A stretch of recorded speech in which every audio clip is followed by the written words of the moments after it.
good, y'all? Today I'm here to talk about a very important topic with our first tier list of the channel. That's going to be aura, guys. Aura is very important in a fighter's careers. I think that everyone knows that, and it's very underrated, man. Aura can get you title shots. Aura can get you the support of the fans. It can get you the support of the UFC. If you get highlight reel knockouts, man, and you do some cool emotes, bro, you're going to have aura. And that's going to be a big driving factor in your career and the success that you have. So let's just get into it. Someone who, once had a lot of aura, but has since dropped a little bit. Who do you think it is? Well, it's going to be Israel Adesanya, guys. Izzy. I'm going to put him in the B tier, man. And I think that at his prime, at his peak, he would have been in the S tier, right? The guy was a monster in his prime, right? Or at least he was seen as one. During his rise, on his come up, he had that war with Calvin Gastelum, dropped him multiple times. It was really entertaining. Went on to destroy Robert Whittaker, knock him out in 2 rounds, made it look super easy. Robert Whittaker was one of the best middleweights of his era, so beating him in that fashion was very impressive as well. Really rose his stock. And then he had that great Paulo Costa performance. That was probably prime Izzy, or peak Izzy. Everyone was saying, this guy's the guy, bro. This guy's going to be the GOAT of middleweight, because of how easy he destroyed Costa. Costa was kind of heralded as this big monster, like the dark horse of the division. He just beaten up Yoel Romero, and he was looking like a beast, bro. And Izzy picks him apart at range, damages him up. Paulo Costa's looking all scared and shit, and then Israel Adesanya KOs him, finds the big knockout shot, and kind of stands over him.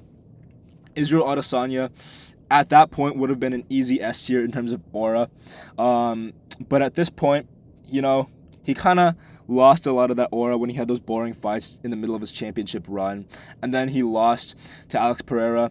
He got most of his aura back with that KO over Pereira, but then he lost it again, I think, with that 3-fight skid that he's been on, right? He's lost to Dricus du Plessis, gotten subbed. He's lost to Strickland by decision, gotten outstruck pretty badly for like 5 rounds. And then he lost to, most recently, a Mavov, right? Not a great look to get KO'd by a shorter guy when you're supposed to be, the big kickboxer, long and lanky, and you can find the knockout shots. You're super slick, and you got KO'd by a Mavov. And Izzy was supposed to be kind of like he was supposed to be pretty durable. He in his prime had a great chin, and he's kind of lost his speed. His reaction time isn't as good anymore, and overall he's just not the fighter that he once was. So he's kind of slid down the list a little bit for me. I'm gonna put him in the B tier, but let's move on to someone who has a lot of aura. This guy, he's like one of the biggest aura farmers in the UFC, guys. That's gonna be Alex Pereira, and I'm gonna put him in the A tier. Why is he not in the S tier? I think that the problem with Pereira's aura is that he kind of lost it super quickly. Like when he lost to Magomed Ankalaev in their first fight, he lost his aura so quick, man. And it was honestly a close fight. I gave the fight to Pereira at the end of that fight. I was thinking Pereira, just based on landing more damage, should have gotten the fight. But, he didn't. He was rendered kind of useless. He kind of had to resort to just jabbing and leg kicking and not really doing much against Ankalaev, and he was kind of just getting held against the fence for most of that fight. And it was a bad look. For both of these guys, it was a bad look, if I'm being honest. Ankalaev didn't really win over any fans with that performance, man. But Alex Pereira, he honestly just lost so much star power overnight. Nobody talked about him for so long. For 6 months, we heard no Chama chants, bro. The entire Alex Pereira fan base kind of just disappeared overnight. And this guy was the face of the UFC in 2024, bro. Before this, he had knocked out Jamal Hill in 1 minute. He had knocked out Yuri Prochazka, looked absolutely indestructible, and then went through a war and knocked out Khalil Roundtree. The guy was looking like a world beater. He was looking like a destroyer. And then he loses to Magomed Ankalaev in a close decision. And even with a close decision like that, he loses so much aura. And I just can't put him in the S tier because of that. But let's move on to another guy at light heavyweight who's a dangerous kickboxer. That's going to be Yuri Prochazka, guys. And I'm putting him in the A tier as well. He's a solid A tier candidate. The only reason why he's in the S tier, bro, it's because he's kind of autistic, man. Yuri Prochazka is kind of autistic, and we all love that about him, bro. Yuri Prochazka's a great dude. He's a cool fella, bro, but he lives in the woods by himself. He does samurai shit. The way he talks, a lot of the times, because he doesn't have the best English, right? He can't really put together great sentences. And overall, he's a wholesome dude. We all love him, but he's a little bit autistic, and I can't put him in the S tier for that, because you know, in the S tier, you kind of just have to be a cold-faced killer. You have to be able to speak decently well. You can't be getting schooled at any press conferences, right? And you need to be performing well in the cage. And Yuri Prochazka's got that cage half covered. But, you know, outside the cage, he's just a wholesome dude, man. And he's a killer. Obviously, he's in the A tier because he's getting these insane knockouts. No one can put him out if you're not named Alex Pereira. And the guy's got different type of power, bro. He touches you, you're going out. Like we saw against Dominic Reyes, Volkan Ozdemir, Jamal Hill, fucking Khalil Roundtree. All these guys are getting slept, and they're all great strikers. Yuri Prochazka's easily in the A tier, but let's move on to, you know, this is an interesting case. He used to not have much aura, but, you know, since his last performance, he's kind of moved up in an unexpected way. That's going to be Cyril Gane, guys. Cyril Gane, I'm putting him in the B tier. Now, guys, don't get me wrong. I don't like Cyril Gane. I think he's kind of a piece of shit. He eye pokes basically every opponent he has. That entire French kind of training camp, that French team, just they're heavy on eye pokes, bro. And Mavov does the same shit. I don't like it, bro. And obviously we saw what happened with Tom Aspinall. He eye pokes him, ends the fight in like 2 minutes. It's just dirty, man. I don't like it. And I don't like how Tom's being done here. But, you know, since that fight, Tom lost a lot of his stock, right? People are just kind of turning on Tom, saying like, oh yeah, you know, he kind of quit. He wanted a way out. He was getting outstruck, and he wanted to kind of leave the fight without losing his belt. So, you know, when he got eye poked, he found the opportunity and got out of the fight, which is fucking bullshit. If we're being honest, people are acting like Cyril Gane was destroying and 10-8ing Tom Aspinall. That's not what happened. Like, he was leading by a couple strikes. I will say that he was outstriking Tom Aspinall for the most part of that first round. He was jabbing him up, landing great oblique kicks as well, and busting out Tom Aspinall's nose. He had that bloody face, right? And we hadn't really seen Tom Aspinall face adversity like that, right? At that point in the fight, most predictions were that Tom Aspinall would be standing over Cyril Gane, who would be sleeping on the ground, right? So he performed a lot better than we expected. And because of that, I think a lot of people are now picking Gane to beat Aspinall in a rematch, which I disagree. I think Tom Aspinall smokes him, but I digress. I think that Gane, from his last performance, did have his stock rise a little bit in a stupid way, honestly. He shouldn't have eye poked him, but whatever. You know, because that he performed like a little bit better than everyone thought. He did kind of gain more aura, especially since before that he kind of shit the bed against John Jones. He got wrestle fucked by Ngannou. It just wasn't looking great, and he kind of wasn't like, he was checked out of the UFC, right? He was filming Paw Patrol and all these other movies, doing different shit. He wasn't really locked in. And then he won a robbery decision against Volkov. Like, it wasn't looking great for Cyril Gane's aura, but he kind of gained it back by doing what he did against Tom Aspinall. And even though he eye poked him, people are blaming Aspinall for that eye poke, which is dumb. But, you know, he performed decently well for as long as that fight lasted, so he's in the B tier. And obviously, he's a great heavyweight. He's probably one of the top heavyweights right now, probably the second or third best heavyweight in the world. So, you know, credit where credit's due. Cyril Gane's in the B tier of aura, guys. But let's move on to someone who has zero aura, does not have any aura at all. Was actually a former opponent of both Alex Pereira and Yuri Prochazka and Khalil Roundtree. Guys, it's going to be Jamal Hill. He's going in the D tier, bro. Like, Lil Bro is not going anywhere above the D tier, bro. This guy has absolutely no aura. I mean, just like, look at bro, he's built like a blob, bro. He's at light heavyweight. He's not lean at all. He's got that like jiggly ass belly. So whenever he's like walking around the cage, he kind of jiggles. It's kind of funny to see. But that automatically subtracts aura points, bro. That automatically takes away some aura from you. But on top of that, I mean, the guy's yapping outside the cage. I honestly like Jamal Hill, bro. I find him kind of funny. I find it funny how he rage baits all the fans into like selling the fight. Dude, I respect Jamal Hill's hustle, bro. The guy's like, you know, I got caught, you got dominated. That shit was funny, bro. That shit was actually funny. That was W rage bait, bro. That was good rage bait. But honestly, the way he performs in the cage just makes me wonder how he was ever champion. He's got to be like a bottom 3 champion in the UFC in recent history, in recent memory. The guy's so bad, bro. Like, you got pieced up and destroyed for 5 rounds by Khalil Roundtree. Like, you were gassed at round 5 by Khalil Roundtree, who's walking around fucking slowly, plodding around, chopping up your legs. You're just standing there and taking it, looking at him weirdly, and just waddling around, crossing his feet over in his weird-ass footwork, and just tripping over himself. And then he just flops on the deck like a fish every time he gets dropped by Khalil. Like, bro, it's a bad look, especially since Khalil Roundtree, if you put any type of pace on him, he's going to slow down. And Jamal Hill did nothing like that. Bro, Khalil pushed the pace against him, bro. How are you going to let that happen, bro? Oh, but I digress. Jamal Hill is an easy D tier candidate. But let's move on to another interesting fighter who has kind of made a rise up at heavyweight, man. He's kind of stirring the pot a little bit, and I don't think anyone expected this guy to be the guy who's he's becoming kind of elite, bro. Unexpectedly, he's becoming elite. That's Waldo Cortez Acosta, bro.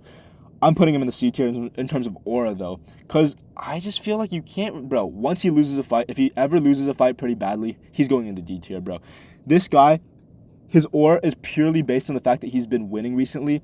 If he loses one more fight, especially if it's by like a finish or something like that, bro, he's gone, bro. You're gone. You're like off the list, bro. You're low-key gonna be worse than Jamal Hill. This guy's such a blob, bro. This guy's an actual heavyweight blob. He's got some speed. He's got some hand speed, decent boxing and general movement.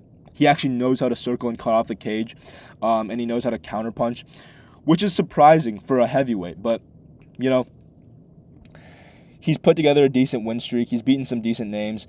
And, yeah, honestly, I'm not super interested in Waldo Cortez Acosta, but, you know, you got to respect his grind, man. He fought like 4 times in 2025, I believe. Got some decent wins. And, yeah, he's going to be in the C tier, though. And let's move on to someone else who doesn't have too much aura, bro. I guess you can say he kind of has that former champion aura, but then again, he didn't really have much of a championship run. We're going to put Magomed Ankalaev in the C tier as well, and we're going to put him above Waldo Cortez Acosta because I do think he has a lot more aura than Waldo Cortez Acosta, but I don't think he has as much aura as like a Cyril Gane. Magomed Ankalaev, guys. Magomed Ankalaev, obviously former champion, beat Alex Pereira, but first of all, like, he didn't really gain much aura beating Pereira that first time, bro. Close fucking decision, hugged Alex Pereira's nuts the entire time. Just basically, it was a hug fest, bro. He wanted to thank Pereira for the opportunity to fight for the title, so he gave him a good big hug, bro. That's what he was doing for those 25 minutes, and that shit was boring as fuck, bro. Let's just admit it. Don't ever, like, bro, don't try to be hardcore and act like you enjoyed that fight, bro. Even Magomed Ankalaev fans, if there are any, don't think that this fight was entertaining, bro. And yeah, man, he got fucking slimed out in that second fight and just lost a lot of aura, bro. What can I say? Like, the guy's just not that entertaining, and there's a reason why he had to fight so many. There's a reason why he got leapfrogged by like Khalil Rountree, ranked number 8, to fight Alex Pereira when clearly he was the most deserving contender. It's because he had no aura, bro. Let's be honest. He was forced to fight like Alexander Rakic, even though he was riding like a 5-6 fight win streak, like a solid win streak, and he was easily the top contender at lightweight or light heavyweight. And yeah, man, Magomed Ankalaev never gonna have too much aura, and I don't think he's getting back to the belt because the UFC just doesn't like him, man, and he's gonna have to rack up a crazy win streak to get another title shot. But let's move on to someone who I think has underrated aura. I'm gonna put Arman Tsarukyan in the bottom of that A tier. I think he's got pretty decent aura right now. He's got that kind of like, you know, deserving like top contender aura. He's got that deserving top contender who isn't getting the title shot type of aura. The same aura that Umar Nurmagomedov kind of had leading into that fight against Merab, when people were thinking like, oh yeah, Umar, like, the guy's clearly the best in the division. He just destroyed Corey Sandhagen. He's going to destroy Merab. He has that kind of aura. Obviously, I don't think there's many people believing that he's going to destroy Topuria, but there are definitely a lot of people, including me, who think that Arman Tsarukyan is going to be a tough fight and is easily the toughest stylistic matchup for Ilia Topuria at lightweight, and is probably the second best guy in that division. And yeah, man, just based on being so elite and being so good, he already was in talks of being like the best guy in the division after beating Charles Oliveira by a close split decision. He gained a lot of aura from that fight, bro. That's all I'm gonna say. He gained a lot of aura. And he gained a lot of aura from slamming out Beneil Dariush in like 2 seconds, because that was a couple of years ago. Beneil Dariush was pretty good back then. He was considered pretty good. And I don't know, Arman Tsarukyan, he really reinforced that narrative when he came back and destroyed Dan Hooker, sliced him up with elbows, damaged him pretty badly, honestly outboxed him on the feet as well, and then took him down and subbed him. Very dominant performance. Arman Tsarukyan is one of the best fighters in the UFC right now. I think of him really highly in terms of his skill and his attributes. His ground game is elite. It's one of the best in the world. And yeah, he's got aura, bro, but he's kind of got that disrespected contender aura. So he's going into A tier, not more than Yuri, because it's not like he's sleeping these guys on the feet. Besides, unless if you're like No-Chin Dariush, he's not really going to sleep you on the feet and like with one punch. So he's not going to be like Yuri and Alex level, but he is up there. But let's move on to Leon Edwards, Mr. Sleepy himself. Okay. I honestly think he has more aura than Jamal Hill, guys. I'm gonna put him at the bot. He's either here or here. I want to put him in the D tier, but just because he's been the champion, he had a few defenses. Dude, he was in talks of, like, there were people making videos about, like, oh yeah, how many more wins do each champion in the division need to become the GOAT of the division? And Leon Edwards was the champion back then, so they were saying, like, dude, he needs to beat, like, a couple more good fighters and he can become the GOAT, right? Which is low-key crazy, but, like, dude, Leon Edwards was considered a top dog at one point when he was the champion. He was considered pretty good. People were saying, like, dude, who wins between him and Islam Makhachev? A lot of people were thinking he would beat Islam Makhachev if Islam moved up, which is crazy in hindsight, right? But yeah, Leon Edwards recently has not been performing good at all, right? I don't think he was ever that elite. I think he's one of the worst champions. Not close to Jamal Hill because he has a few defenses. He's clearly talented, man. He's pretty decent on the feet, underrated grappling and jiu-jitsu. We saw him utilize that against Carlos Prates for, as long as that fight lasted. But he's got no chin, bro. He's always had a pretty suspect chin. And that chin got checked against Carlos Prates, and he just got folded like a lawn chair, literally taken off his feet with a big punch. And that was a horrible look for him, man. And besides that, lost a boring decision to Bilal Muhammad. You're getting boxed up by Bilal and backed up, and you're getting controlled by him on the ground, bro. Like, that's just not a good look, bro. Especially since Bilal's not looking too hot these days either, bro. Bilal's not looking too great. And, yeah, man. There's nothing really much else to say about Leon Edwards. He also got destroyed by Sean. Bro, I totally forgot. He got destroyed by Sean Brady as well, bro. So, like, yeah, man. 3-fight losing streak. Not a good look. Never getting back to the belt. Leon Edwards is in the C tier. But let's move on to the aura farmer of the UFC, guys. The guy that we've all been waiting for. Poster boy of aura, bro. This guy's the GOAT of aura. Lives off of aura. His aura will never die. It's Charles Oliveira. It's Do Bronx, guys. Give it up for Do Bronx, bro. Do Bronx, Charles Oliveira. This guy's a legend, man. I love this guy. He's one of my favorite fighters. Coming into his fight against Max Holloway, I kind of hope he wins, bro. I like him a little bit more than I like Max. I think I might just be a little bit more of a fan of him than Max, although I'm a big fan of both. But I don't think he's going to win against Max, like I said in my previous video. But this guy's an aura farmer to the max, bro. This guy's the aura farmer of the UFC. I think he's got the most aura. And the reason I say that is because he just keeps that aura. Like, unlike Alex Pereira, he loses a fight, he keeps the aura, bro. And I think it's kind of because, like, the guys at lightweight he's facing are, like anyone ranked below him who are, like, even if they're pretty elite, kind of top 7, top 8 type of guys, they're not going to beat Charles Oliveira. And Charles Oliveira is going to finish them in, like, crazy exciting fashion. The guy's a great finisher. If he's stylistically a good matchup against you, you're fucked, bro. You're getting destroyed. You're getting either hit hard on the feet and dropped, or you're going to get subbed. And we saw that against Gamrot, who's a solid, like, top 5, top 10 level fighter. Great scrambling ability, great wrestling.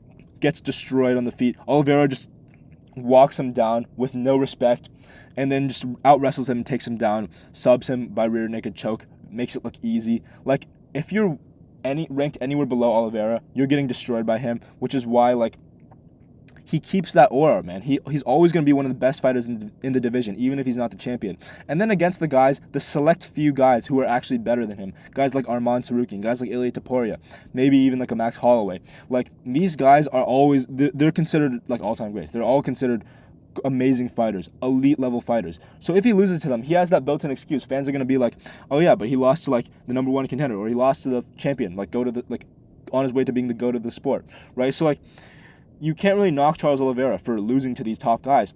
And even against a guy like Arman, it was a close, like, split decision. Like, that was a very close fight. If they ran it back, it could honestly go either way. So, like, yeah, man, Oliveira's a very solid fighter.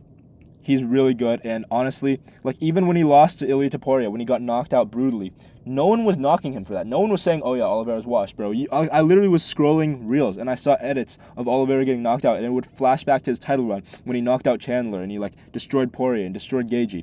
Like, the guy's his title run is never going to be forgotten. He can lose a million times more, and that run to the title, that 11-fight win streak will always be remembered. Oliveira's a legend, man. I love him. And that's going to be the list, guys. I think I've just glazed Oliveira for the past, like, 5 minutes. So I'm going to end the video here. Guys, let me know what you guys think. Let me know if there are any other big aura farmers who live off of aura in the UFC. And, yeah, thanks for watching, guys. See you guys next time.